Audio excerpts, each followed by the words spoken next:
Good evening, everybody. It's Motivation Monday, and I must admit, not feeling very motivated. I've literally just got in from work. I've been to Chippenham and back today, and when you live where I live, that's a long old haul. But I'm here, and I'm here for you, and I'm here to give you some motivation on this Monday evening. And today's cue to be aid was asked by John, and John asked me, despite my best efforts on low carb, I struggle around 3 to 5 p.m. and I always crave cakes, biscuits, etc. and end up on snacking on anything I can find, cheese, nuts, etc.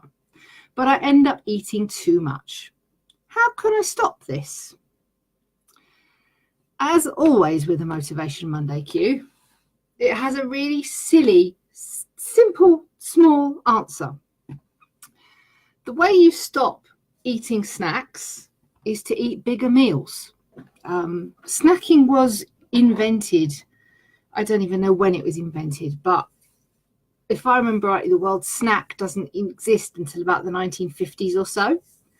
And we basically just ate 3 meals a day. In fact, some people, normally the richer people, they ate 4 meals a day. Other people ate 2 meals a day. And the whole evolution of meals is fascinating, how sort of lunch became a mixture of what was used to be called luncheon, and there's a whole bunch of wonderful stuff if you ever want to go and look that up. But the word snack didn't really appear until like really, really late on in the language. And it was mostly, I suspect, mostly motivated by people producing snack food. Because a snack is essentially, or used to be, something akin to a small meal. And then sort of marketers and junk food people got on board and started making specific food for snacking, rather than just eating less or something that you could eat at any point in time. And the reason, I don't even know why people decided to have snack foods, but I would guess it was related to the fact that refined carbohydrates make you hungrier and therefore you want to eat more food, but you can't eat a full meal because you've got another meal to go later, so you need something in the middle to tide you over, so you have a snack. And I don't know if that is the truth, but I would guess that's probably not far from the truth as to how the snack was invented. So this potentially has a couple of routes. 3 to 5 p.m. is depending on when John doesn't tell me when he eats lunch. So if he eats lunch at midday, then 5 p.m. is probably a window to feel hungry anyway. It's 5 hours after you've eaten. And so I would guess potentially if he's eating, this is me guessing again, all I've got is the question.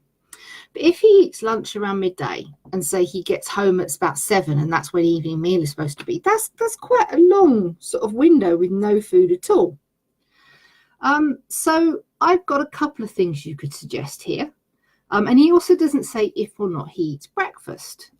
People that eat breakfast demonstrably are shown to be less hungry anyway. But then you've also got the thing with low carbohydrate, because if you eat a breakfast of fatty protein, I personally eat my breakfast at midday because I'm not hungry until then, because I eat a satisfying dinner at the end of the day of fatty protein even. So the thing about craving cakes and biscuits, now that could also be the time of day in the office where people come around with the cakes and the biscuits. I know, and I've talked about saying no thank you, I think, already. On a live, might not have been in this group actually thinking about it. So people will come around in the middle of the afternoon and offer around the cake tin because they are feeling hungry, because they've had their starchy lunch and their starchy lunch has left them feeling ravenous. And so there could be a situational craving going on there. It could be, and I'd actually be intrigued to hear from John. This is an answer that came into my mailing list. So questions I would ask John is, do you feel the same at weekends? Because if you feel the same at weekends, then potentially it's actually a situational time-based craving and not a actual hunger. if that makes sense, because of course the brain drives cravings, whereas the appetite is all comes out from back in here, whereas hunger is coming more from the body. And hunger is driven by hormones. As we know, if you've all read my book, it's driven by leptin and ghrelin, and the ghrelin comes in waves, and the waves are very predictable every day. We get a wave at breakfast, a wave at lunch, and a wave at dinner. We don't get waves for snacks unless we have a persistent habit that triggers it every day. And because ghrelin is to an extent programmable, you will get a little wave of ghrelin when your body is expecting that snack. So that could also be another reason why he's craving biscuits and cakes at that time of the day. Where he's saying he's snacking on anything he can find, nuts and cheese, I'm presuming he's prepared, because he mentions nuts and cheese. And at least he's not choosing to choose non-optimal snacks, which is crack on. And that's where I say you can't really eat too much cheese or too much nuts, because your body stops you. With cheese, because it's a fatty protein, both of those have an off switch.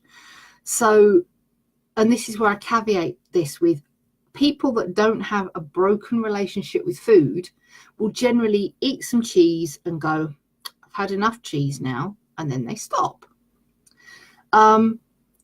If people do have that broken relationship with food, and if you've been a low-fat dieter for ever and ever and ever, your relationship with food could be pretty broken.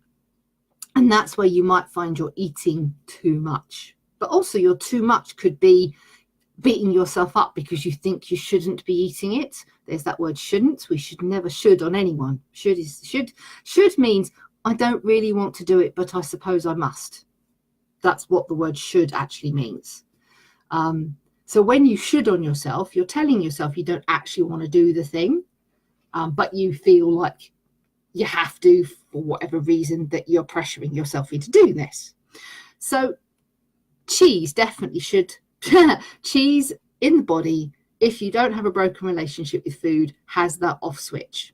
And if you don't have that off switch because for whatever reason your relationship with food has broken, that's where you might potentially want to be a little bit careful. But then you would do it by volume. If you're eating a whole block of cheese, that's probably going to be too much for the body to deal with. But generally speaking, a healthy portion, I think when you have a cheese party, they say allow 2 ounces of cheese per person.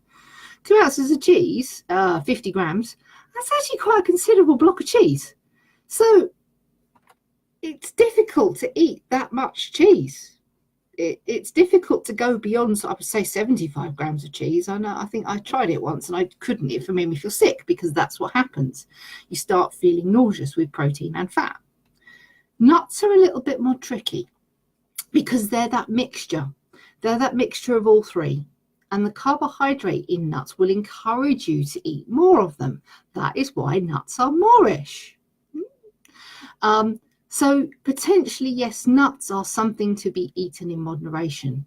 And if he was grabbing about, say, 100 grams of pecan nuts, which I makes a grand breakfast if anyone's looking for something on the run, a 100-gram packet of pecan nuts, cracking breakfast. I used to do it for, I think when I first, literally back in 1999, 2000, when I worked at the Woolwich, that was my breakfast for a couple of years. Even when I was on Atkins and not supposed to having nuts for the first 2 weeks, that's what I did, because that was what was available. I was making optimal choices even at that point in my life and not even knowing I was. So nuts are one that you do have to be moderate with. You have to approach them with respect. You have to respect their carbohydrate content, but still, because they've got a load of fiber in them and they've got protein and they've got fat, they still will stop you eating them after a certain amount of time. I know for me, and again, I think my relationship with food is now pretty healthy. I'll eat maybe 10, 15 nuts and then think, yeah, I've had enough. Stick the top back on the pot, stick it over on the side. Don't need any more. But that all comes back to potentially the reason I'm snacking, or the reason anyone snacks, is because they haven't eaten enough at any meal. Because again, snacks were invented to appease people who were running dry on carbohydrate rubbish.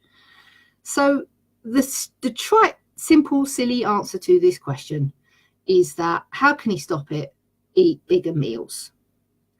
You've got the supplemental thing of, do you need to stop it? If you are in a situation where you can't eat a big lunch, big dinner, big whatever, and you find yourself still hungry, you follow 10 at 2 and you eat.